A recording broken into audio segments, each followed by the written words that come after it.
بیرونی مرض سے انتشار پھیلانے والی ہر کوشش کو سختی سے کچلا جائے گا۔ خطے میں پائیدار امن افغانستان میں بھارتی پراکسیز کی روک تھام سے مشروط۔ مسلح افواج کا پانی کی دستیابی کو یقینی بنانے کے لیے کوئی قدم اٹھانے سے گریز کرنے کا پیغام۔ Chief of defence forces field marshal Asim Munir کی زیر صدارت کور کمانڈرز کانفرنس۔ شرکاء کا طالبان رجیم کے زیر تسلط علاقوں میں بھارتی حمایت یافتہ دہشت گردی کی موجودگی پر شدید تحفظات کا اظہار۔ کہا پاکستان کی مسلح افواج افغانستان سے ہونے والی دہشت گردی کے خلاف انٹیلیجنس کی بنیاد پر کارروائیاں جاری رکھیں گی۔ معرکہ حق میں ایک برتناک شکست کے بعد دشمن ہائبرڈ وارفیئر اور جھوٹے بیانیے سے بدامنی پھیلانا چاہتا ہے۔ کور کمانڈرز کانفرنس میں سنتاس معاہدے سے متعلق بھارتی بیانات کا نوٹس۔ فیلڈ مارشل نے کہا پاکستان کی خود مختاری اور قومی مفادات کا ہر قیمت پر تحفظ یقینی بنایا جائے گا۔ سندھو پہ سودا کرنے کے لیے تیار نہیں ہے، جنگ لڑنا پڑیں گے تو جنگ لڑنے کے لیے تیار ہے۔ گلگت بلتستان آزاد کشمیر سے لے کے لاڑکانوں تک کے عوام تیار ہے کہ ہم مرسو سندھو نہ دیسوں، جس کا مطلب ہے مروں گا مگر سندھو پہ کمپرومائز نہیں کروں گا، سنتاس معاہدہ پہ ہم کمپرومائز نہیں کروں گا، اور اس میدان میں بھی انشاءاللہ تعالی ہم مودی سرکار کو انڈس واٹر ٹریٹی کے جو میدان ہے اس میں بھی ان کو ناکام کروائیں گے۔ سندھو پر کوئی سودا نہیں ہوگا، جنگ لڑنا پڑی تو جنگ بھی لڑیں گے۔ سنتاس معاہدے کی خلاف ورزی ہوئی تو خاموش نہیں رہیں گے۔ چیئرمین پیپلز پارٹی بلاول بھٹو کا مودی سرکار کو دو ٹوک پیغام۔ مرسو سندھو نہ ڈیسوں کا نعرہ بلند کر دیا۔ کہا بھارت سے جنگ میں عبرت ناشکست ہضم نہیں ہو رہی۔ ہم جانتے ہیں وہ افغانستان کو استعمال کر کے خیبر پختونخوا اور بلوچستان میں کیا کرنا چاہتا ہے۔ ہم جانتے ہیں بھارت کی میلی آنکھ گلگت بلتستان اور آزاد کشمیر پر ہے۔ بھارت جنگ ہارنے کے بعد اسرائیل ماڈل پر چل رہا ہے۔ اسرائیل نے حملہ ناکام ہونے پر ایران نے مداخلت اور بغاوت کی سازش کی۔ ایرانی عوام کو سلام ہے، انہوں نے میدان جنگ میں اور پھر اس سازش کو بھی شکست دی۔ ہم بھی ایک قوم بن کر سازشیں ناکام بنائیں گے۔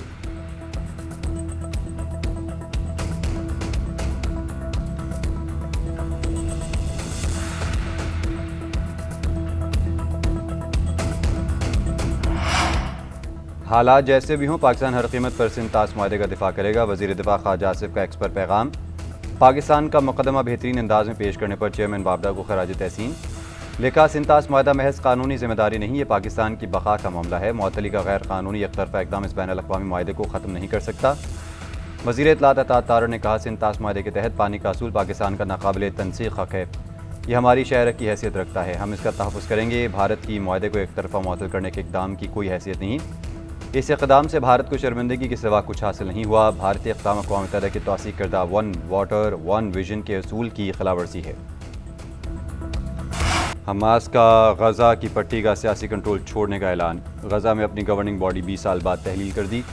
غزہ کا انتظام ٹیکنوکریٹ کمیٹی کے سپرد کرنے کا اعلان۔ حماس حکومتی کمیٹی کے سربراہ محمد الفارا سمیت پوری قیادت نے استعفیٰ دے دیا۔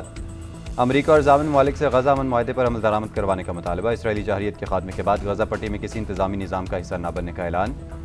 ترجمان حماس نے کہا معاملہ ثالثوں کے ہاتھ میں ہے، یہ اقدام غزہ میں ٹیکنوکریٹ کمیٹی کے قیام کے لیے ماحول کو مزید ہموار کرنے کی جانب پیش رفت ہے۔ ڈائریکٹر غزہ میڈیا آفس نے کہا کہ ٹیکنوکریٹ کمیٹی کی کامیابی یقینی بنانے کے لیے کام کریں گے۔ ثالثین اور صدر ٹرمپ غزہ میں امداد کے لیے داخلے اور کراسنگز کھلوانے پر زور ڈالیں۔ حماس حکومت کا خاتمے پر غزہ بورڈ آف پیس کا رد عمل سامنے آ گیا۔ امریکی صدر ڈونلڈ ٹرمپ کی سربراہی میں بنے بورڈ نے کہا انہوں نے حماس کمیٹی کی تحلیل کا نوٹس لے لیا ہے، ابھی جائزہ لے رہے ہیں۔ یہ جائزہ حماس کے وعدوں پر نہیں، غزہ کے عوام کی ضروریات پوری کرنے کے لیے حماس کے عملی اقدامات کی بنیاد پر ہوگا۔ تمام فیصلے ان تقاضوں کے مطابق جامع ہونے چاہئیں جو غزہ میں حکمرانی، سیکیورٹی اور عبوری انتظام کو آگے بڑھانے کے لیے روڈ میپ میں طے کیے گئے ہیں۔ بورڈ آف پیس اس روڈ میپ پر ایسی بات چیت کا منتظر ہے جس کے تحت غزہ کا نئی نیشنل کمیٹی کو غزہ کا مکمل انتظامی اختیار دیا جائے۔ غزہ جامع امن منصوبے میں تمام ہتھیاروں کو نئی نیشنل کمیٹی کے حوالے کرنے کا بھی شامل ہے۔ واضح رہے کہ بورڈ آف پیس میں فلسطینیوں کی کوئی نمائندگی نہیں ہے۔ ایران نے معاہدہ نہ کیا تو ہم کام تمام کر دیں گے۔ امریکی صدر ٹرمپ کی ایک بار پھر دھمکی۔ میڈیا سے گفتگو میں کہا ایران میں رجیم چینج نہیں کرنا چاہتے بلکہ معاہدہ چاہتے ہیں۔ ہماری افواج نے عسکری لحاظ سے ایران کو شکست دی، تہران کبھی جوہری ہتھیار حاصل نہیں کر سکے گا۔ امریکہ کی فوج دنیا کی بہترین فوج ہے۔ ٹرمپ کا روس یوکرین جنگ ختم کروانے کا بھی اشارہ۔ کہا دونوں ممالک جنگ کا خاتمہ چاہتے ہیں، دیکھتے ہیں یہ جنگ کیسے رکوائی جا سکتی ہے۔ صدر ٹرمپ نے مزید کہا کہ پاکستان اور بھارت میں ایٹمی جنگ چھڑ سکتی تھی، وزیر اعظم پاکستان تصدیق کریں گے، میں نے کروڑوں زندگیاں بچائیں۔ ایرانی اسپیکر باقر کالباف کہتے ہیں دنیا نے دیکھ لیا ایران بدستور مضبوطی اور استقامت کے ساتھ قائم ہے، ایران نہ شکست کھائے گا اور نہ ہی کسی ڈیڈ لاک کا شکار ہوگا۔ رہبر انقلاب کے قتل کے ذمہ دار عناصر کو انصاف کے کٹہرے میں لایا جائے گا۔ قاتلوں کو اپنے جرائم کا ہر صورت جواب دینا ہوگا. ایرانی سپریم نیشنل سیکورٹی کونسل کے سیکرٹری محمد باقر ذوالقدر بولے ٹرمپ دھمکیاں بند کریں ورنہ جواب دوسری زبان میں ملے گا. صدر ٹرمپ اس سے قبل بھی ایران کی ہزاروں سال پرانی تہذیب کو تباہ کرنے کی دھمکیاں دے چکے. نتیجہ امریکہ کے لیے ناکامی، مایوسی اور جنگ بندی کی درخواست کی صورت میں نکلا.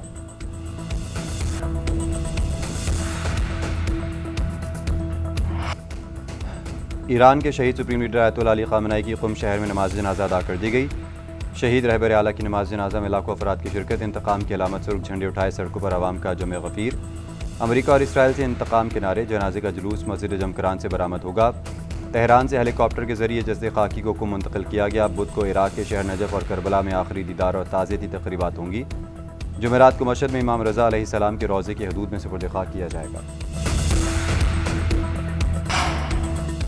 وزیر اعظم شہباز شریف کا پاکستانی سفارت خانوں کو نوجوانوں کے لیے روزگار کے مواقع تلاش کرنے کی ہدایت. پروٹیکٹر ایٹ آف امیگریشن نظام کو ڈیجیٹلائز کرنے کا حکم. کہا پاکستان کی افرادی قوت باصلاحیت ہے. پاکستانی سفارت خانے بیرون ملک روزگار کے مواقع سے آگاہی کے لیے اقدامات تیز کریں. وزیر اعظم سے اقوام متحدہ کے سیکرٹری جنرل کے عہدے کی امیدوار ماریا فرنانڈیز اسپونسا کی ملاقات. اقوام متحدہ کے کردار اور عالمی امن سے متعلق امور پر تبادلہ خیال. وزیر اعظم کا سلامتی کونسل کی قراردادوں پر مؤثر عمل درآمد اور عالمی تعاون کے فروغ کے لیے عزم کا احاطہ. ماریا فرنانڈا نے علاقائی امن کے لیے پاکستان کی حالیہ سفارتی کوششوں کو سراہا.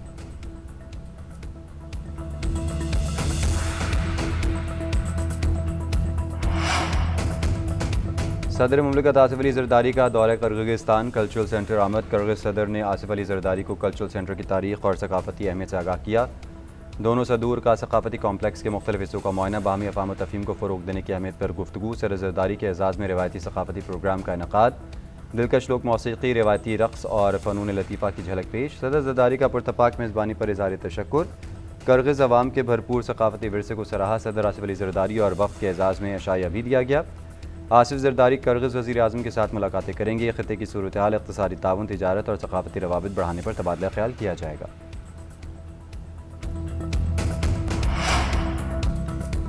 انسداد دہشت گردی. عدالت اسلام آباد نے پاک فوج کے گروپ کیپٹن شہید عاصم طارق قتل کیس کی سماعت. عدالت نے ملزم سعد عباسی کو 14 روز کے لیے شناخت پریڈ پر جوڈیشل لاک اپ پر بھیج دیا.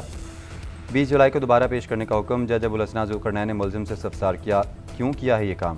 ملزم سعد عباسی نے جواب دیا میں لڑکی کے ساتھ تھا، بندہ آ کر ہمیں ڈسٹرب کر رہا تھا. جج ابوالحسناء ذوالقرنین بولے کیا اچھا کام کر رہے تھے جو ڈسٹرب کیا. ملزم کے خلاف دہشت گردی کی دفعات کے تحت تھانہ مارگلہ میں مقدمہ درج ہے. گرفتار ملزم کی سی سی ٹی وی فوٹیج بھی سامنے آ گئی. ملزم دکان سے کپڑے تبدیل کر کے نکلا. فیض آباد بس اڈے سے لاہور کی طرف روانہ ہوا. ملزم کے خاتون کے ساتھ موٹر سائیکل پر جانے کی فوٹیج بھی پولیس کو مل گئی. جوڈیشل کمیشن آف پاکستان کے 4 الگ الگ اجلاس طلب. اجلاس 20 اور 21 جولائی کو سپریم کورٹ میں ہوں گے. اسلام آباد ہائی کورٹ میں ایڈیشنل ججز کی تعیناتی. پشاور اور سندھ ہائی کورٹ کے ایڈیشنل ججز کی مستقلی کے لیے اجلاس 20 جولائی کو طلب. لاہور اور بلوچستان ہائی کورٹ کے ایڈیشنل ججز کی مستقلی کے لیے اجلاس 21 جولائی کو بلایا گیا.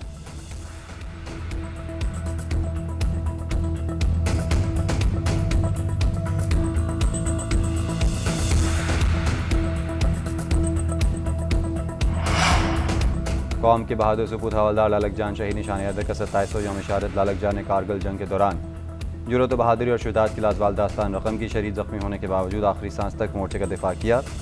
صدر آصف علی زرداری اور وزیر اعظم شہباز شریف کا شہید کو سلام. فیلڈ مارشل عاصم منیر، پاک بحریہ اور پاک فضائیہ کے سربراہان کا بھی خراج عقیدت. ISPR کے مطابق حوالدار لالک جان شہید کی قربانی جرأت، استقامت اور حب الوطنی کی روشن مثال ہے.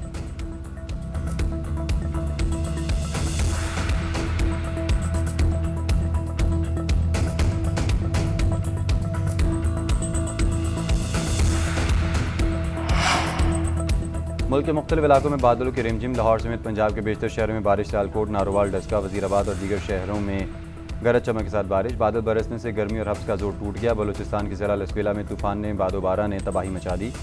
جمعرات سب سے زیادہ متاثر ہوا. درجنوں کچے گھر صفائی ہستی سے مٹ گئے.